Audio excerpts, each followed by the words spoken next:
নিয়ে হাজির হলাম তোমাদের কাছে নতুন রেসিপিগুলো ভালো লাগছে কিনা অবশ্যই আমার কমেন্ট সেকশনে জানাবে। যারা যারা আমার চ্যানেলকে সাবস্ক্রাইব করেছে তাদের জন্য অসংখ্য ধন্যবাদ। যারা যারা এখন কিন্তু আমার চ্যানেলকে সাবস্ক্রাইব করেনি সাবস্ক্রাইবটা করে নাও এবং পাশে থাকা বেল আইকন টং করে বাজিয়ে নেবে। চলো বন্ধুরা দেখে নেওয়া যাক আজকে আমাদের নতুন রেসিপি। আজ নিয়ে এসেছি দারুণ একটা রেসিপিটা করলেই জিভে জল আসবে দেখলেই। চলো বেশি কথা না বলে শুরু করা যাক আজকের আমাদের রেসিপি।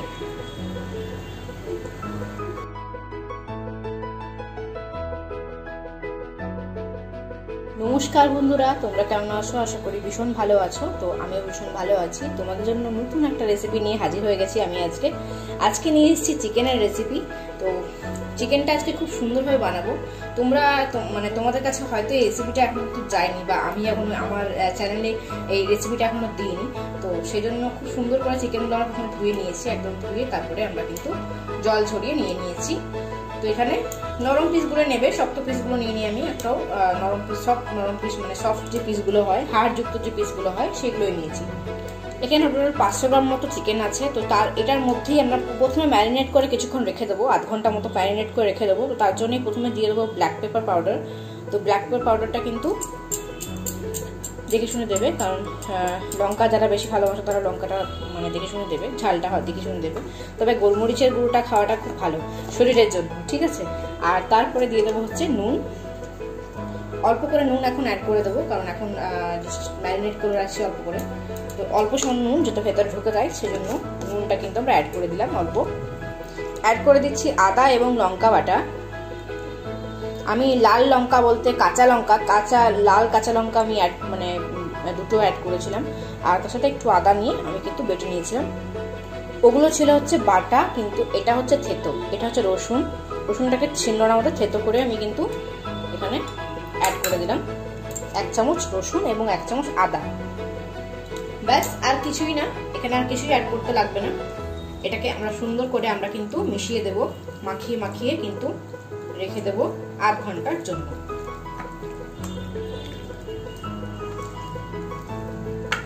তোমরা চাইলে আদা রসুন বাটার পেস্টও দিতে পারো। আমি বলবো আদাটা বেটে এবং রসুনটা ছিঁচে দিয়ে দেখো, খেতে ভালো লাগে। মুখে যখন রসুনগুলো একটু একটু করে পড়ে তখন যে কোনো রেসিপির মধ্যেই মানে টেস্ট খুব সুন্দর আসে। তো এটা আমরা ম্যারিনেট করে সুন্দর করে আধ ঘন্টার জন্য রেখে দেবো। তো নিয়ে নিয়েছি একটা অ্যালুমিনিয়ামের কড়াইয়ের মধ্যে দিয়ে দেবো হচ্ছে মৌরি, একটা শুকনো লঙ্কা যেখান থেকে সমস্ত বীজ আমি ছাড়িয়ে বার করে দিয়েছি, ভেতরে কোনো বীজ নেই। আর নিয়েছি জিরে, অল্প সামান্য জিরে, অল্প সামান্য মৌরি এবং একটা লঙ্কা, শুকনো লঙ্কা।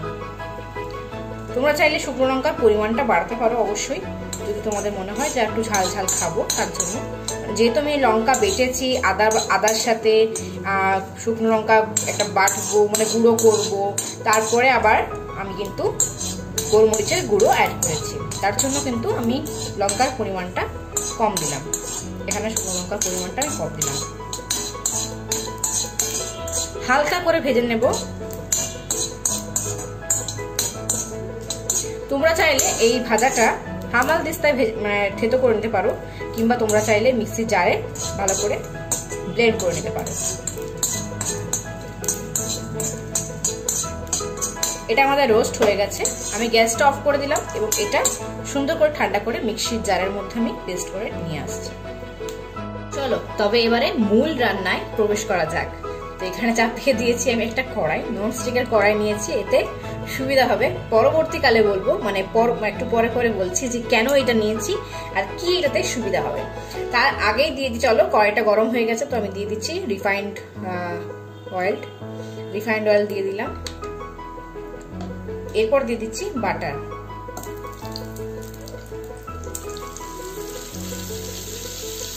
বাটার এবং রিফাইন্ড অয়েল দিলে, বাটারটা শুধু দিলে কি হয় বলতো, পুড়ে যাওয়ার সম্ভাবনা থাকে।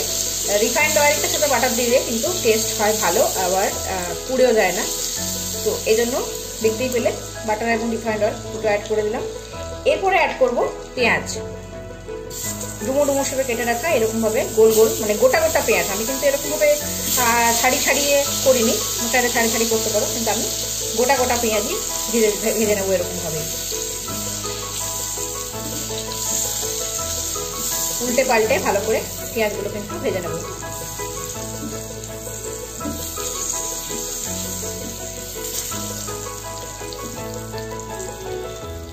এর মধ্যে অ্যাড করে দিচ্ছি কাজু বাদাম অ্যাড করেছি।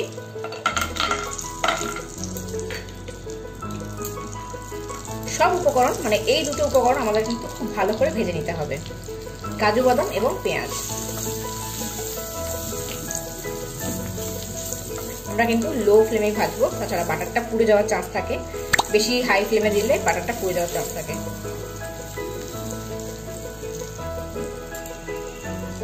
তো এখানে কাজু বাদামগুলো কিন্তু ভাজা হয়ে গেছে, তো কাজু বাদামগুলো তুলে নিচ্ছি।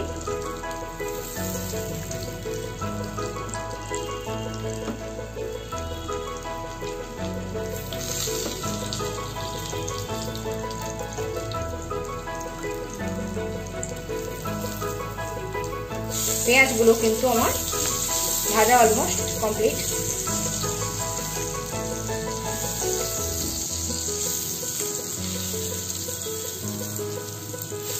পেঁয়াজগুলো তুলে কিন্তু আমি গ্যাসটা অফ করে দেব।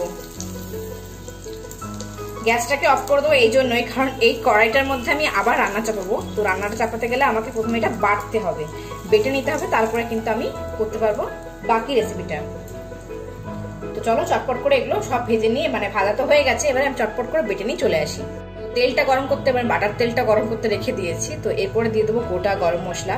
এখানে আছে দেখতেই পাচ্ছ কি কি, দারচিনি, লবঙ্গ, এলাচ এবং দিয়ে দেবো হচ্ছে তেজপাতা।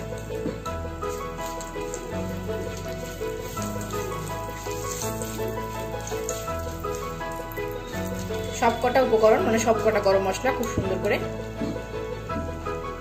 ভেজে নিলাম। এরপরে দিয়ে দেবো সেই বাটাটা যেটা বেটে রাখলাম মাত্র, পেঁয়াজ এবং কাজু বাদাম। গ্যাসের ফ্লেমটা কমিয়ে দেবে এবং এটা দেওয়ার সঙ্গে সঙ্গে কিন্তু নাড়াতে হবে ভালোভাবে, কারণ মনে রাখতে হবে যে কাজু বাদাম আছে, তার মানে নিচে লেগে যাওয়ার চান্স খুব বেশি এটার। তো এই মিক্সির জারটা ধুয়েই কিন্তু আমি আর একটু জল এটার মধ্যে অ্যাড করে দিচ্ছি।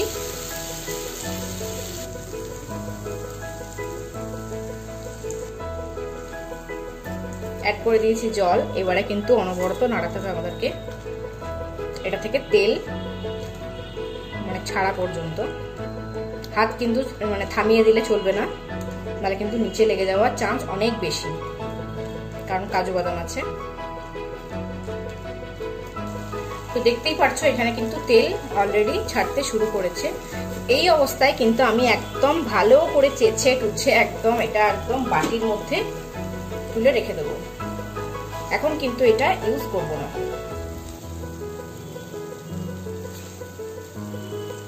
তুলে নিচ্ছি পুরোটাই। কড়াই এখন ফাঁকা, পুরোটাই প্লেন, দেখতেই পারছো। এটা কিন্তু আবার আমি গ্যাসটা চালিয়ে দিলাম। এরপরে বলবো যে কেন এই কড়াইটা নিয়েছি। আমার ভেজে রাখার কারণ এটাই, কারণ আর যেন চিকেনটা মানে রেডি করার পর আমার যেন এটা ভাজতে না হয়, সময় না লাগে। আর পেঁয়াজটা ভাজার সঙ্গে সঙ্গেই বেটে একদম রেডি করাটা একদম আমার জরুরি বলে কথা। আমি এই রেসিপি আশা করি অন্য কোনো ইউটিউবার হয়তো দেখায়নি। তো আমি যেটা দেখাবো আমি সেটা একদম নতুন একটা ধরনের চেষ্টা করি বা প্রতিবার চেষ্টা করি। এবারে দিয়ে দিচ্ছি আবারও রিফাইন্ড অয়েল, কারণ আমাকে যখন ওই রেসিপিটা করতাম তো রেসিপিটার জন্য আমার তেল তো লাগতোই। তো আমি ভাবলাম এক্সট্রা তেল না দিয়ে এই মাংসগুলোকে আমরা যেগুলো ম্যারিনেট করে রেখেছিলাম সেগুলো একটু ভেজে নেব। দিয়ে দিচ্ছি খুব সামান্য পরিমাণ বাটার, যাতে মাংসগুলোর মধ্যে বাটারের ফ্লেভারটা ঢোকে।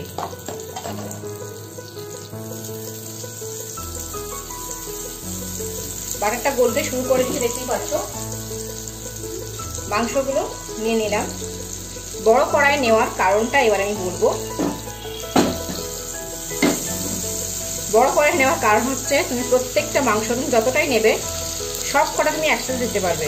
ছোট কড়াই হলে এটা কিন্তু খুব অসুবিধা হয়, কারণ প্রত্যেকটা মাংস কিন্তু দেওয়া যায় না, বারে বারে ভাজতে হবে, একবার দুবারে হবে না। সুন্দর করে ধরে গেল দেখতেই পেলে। যে জলটুকু আছে সেই জলটুকু কিন্তু আমি আর অ্যাড করবো না। এটা কিন্তু আমাদের এপিট ওপিট ভালোভাবে ভাজতে হবে। খুব ভালোভাবে না হলেও একটু কিন্তু ভাজতে হবে, তাহলে খেতে টেস্টি হয় অনেক বেশি। আর মাংসগুলোকে এখান থেকে তোলার প্রয়োজন নেই, ভাজা হয়ে গেলে এটার মধ্যে কিন্তু আমরা ডাইরেক্ট এই গ্রেভিটা দিয়ে আমরা রান্নাটা রেডি করে ফেলতে পারবো। চলো এগুলো একটা পিঠ ভাজা হোক। দেখতেই পাচ্ছ চিকেনগুলো কিন্তু আমার ভাজা হয়ে গেছে। তো যেটা হয়েছে, সমস্যা একটা হয়েছিল, মানে মধ্যেখানে আমি চিকেনগুলো ওলট পালট করে নিয়েছিলাম, তোমার সাথে সেটা শেয়ার করা হয়নি। অতিরিক্ত চিকেনগুলো কিন্তু ভাজিনি, দেখতেই পাচ্ছ। তো শেয়ার করা হয়নি কারণ মোবাইলটা ওভার হিটিং হয়ে গেছিলো, কারণ এত গরম পড়েছে, গরমের মধ্যেখানে যখন ভিডিও চলছে তখন একটু মোবাইলে প্রবলেম হবেই। যাই হোক, ওভার হিটিং হয়ে গেছিলো ফোনটা, ওই জন্য ভিডিও তুলতে পারিনি। তো চিকেনগুলো ভাজা কিন্তু আমার কমপ্লিট হয়ে গেছে, এর থেকে বেশি কিন্তু আর কড়া করে ভাজবো না। এরপরে যে বাটাটা ছিল, বাটাটা কিন্তু আমি এখানে অ্যাড করে দিচ্ছি। কোনো প্রকার জল টল কিচ্ছু অ্যাড করতে যাবে না এটার সাথে, মানে ধুয়ে টুয়ে জল অ্যাড করলে এটা কিন্তু করতে যাবে না, কারণ যেহেতু এটা আমাদের অলরেডি মানে করা আছে কুকড, তার জন্য কিন্তু আমরা এখানে কোনো কিছু আর জল টল অ্যাড করবো না। তাই বাটি থেকে যতটা পারবে স্প্যাচুলা দিয়ে বার করার চেষ্টা করবে। দেখো বাটিটা একটু লেগে নেই। এরপর এটা খুব সুন্দর করে আমরা কিন্তু ভেজে নেব, মাংসর গায়ে গায়ে লাগিয়ে দেব।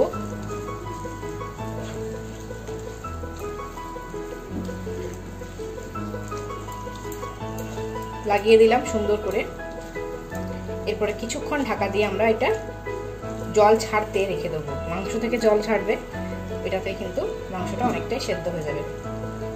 চলো ঢাকা দিয়ে কিছুক্ষণ রেখে দিই। চলো খুলে দেখে নিই কি পরিস্থিতি।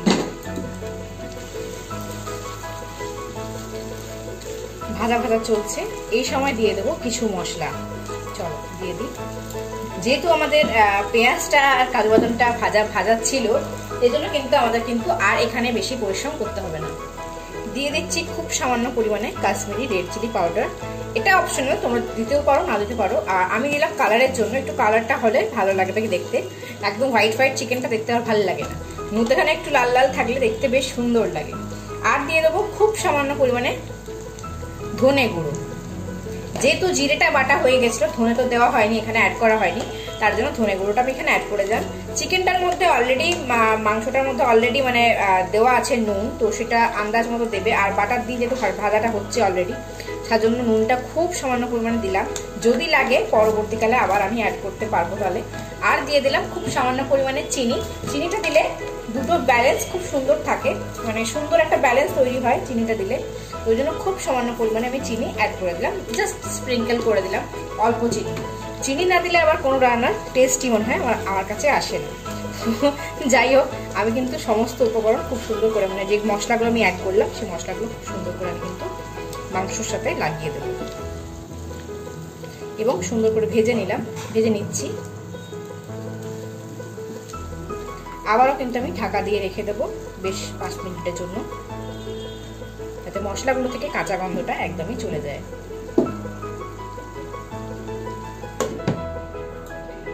এই মশলাটা কিন্তু রেডি করে রাখবে এখনই, কারণ এই মশলাটা কিন্তু এবারে কিন্তু অ্যাড করতে হবে। তার সাথে অ্যাড করতে হবে টক দই, যেটা আমি আগে থেকে ফেটিয়ে রেখেছি। তোমার সাথে এখনই শেয়ার করে দিলাম যে তোমরাও আগে থেকে রেডি করে নিতে পারো। এটা কিন্তু ফেটিয়ে আমি আগে থেকে রেডি করে রেখেছি, দেখতেই পারছো পুরো লিকুইড করে রেখেছি সামান্য জল দিয়ে, একদম ফেটিয়ে একদম লিকুইড করে রেখেছি যাতে সুন্দরভাবে গ্রেভিটা তৈরি হয়। তোমরা কিন্তু এই কাজগুলো আগে কিন্তু করে নিও এটা করতে করতে। 5 মিনিটের মতো কিন্তু হয়ে গেছে, ঢাকা খুলে দেখে নিই। খুব সুন্দর একটা স্মেল উঠছে, দারুণ লাগছে গন্ধটা নাকে যখন যাচ্ছে। তোমরাও কিন্তু যখন রান্নাটা করবে তখন কিন্তু অবশ্যই গন্ধটা পাবে। তো চলো বেশি বকবক না করে এবার কিন্তু আমি টক দইটা অ্যাড করে দেবো, ঠিক আছে? এটা টক দইয়ের সময় কিন্তু চলে এসছে। টক দইটা অ্যাড করার পর কিন্তু গ্যাসের ফ্লেমটা একদম লো রাখবে, কারণ গ্যাসের ফ্লেমটা না রাখলে আর কি টক দইটা ফেটে যাওয়ার চান্স বেশি থাকে।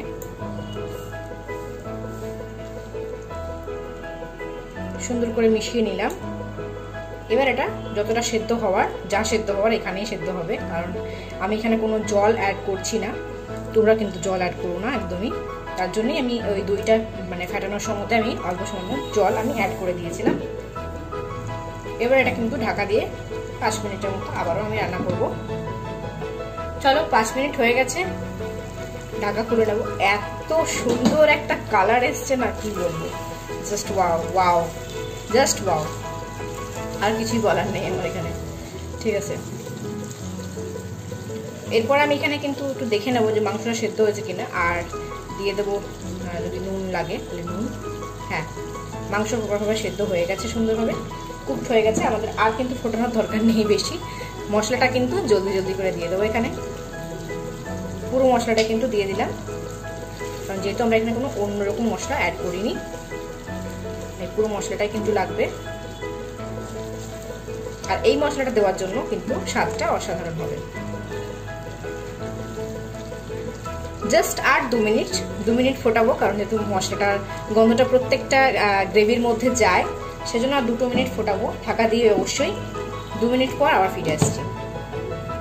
তাহলে রান্না হলো আমাদের একদম রেডি, আর এখানে কিছু অ্যাড করার নেই, এবং আমাদের এটা একদম রেডি টু সার্ভ। গরম গরম পরোটা, লুচি কিংবা যে কোনো রকম pulao, fried rice, gas off করে দিলাম। পোলাও, ফ্রাইড রাইস, যে কোনো রাইসের আইটেমের সাথে তোমরা চাইলে মিক্স পোলাও বা মিক্স ফ্রাইড রাইস সাথেও এটা কিন্তু ভালো যাবে, এবং রাত্রে লুচি, নান, পরোটা এইসব সাথে আরও ভালো যাবে। অবশ্যই সার্ভ করো। আর এরকম নিত্য নতুন রেসিপি পেতে গেলে অবশ্যই আমার চ্যানেলটাকে ফলো করতে ভুলো না। দেখা হচ্ছে নতুন রেসিপি নিয়ে, ততক্ষণের জন্য খুব খুব খুব ভালো থেকো।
তো বন্ধুরা দেখে নিলেন কি সুন্দর একটা রেসিপি তৈরি হয়ে গেল আজকে।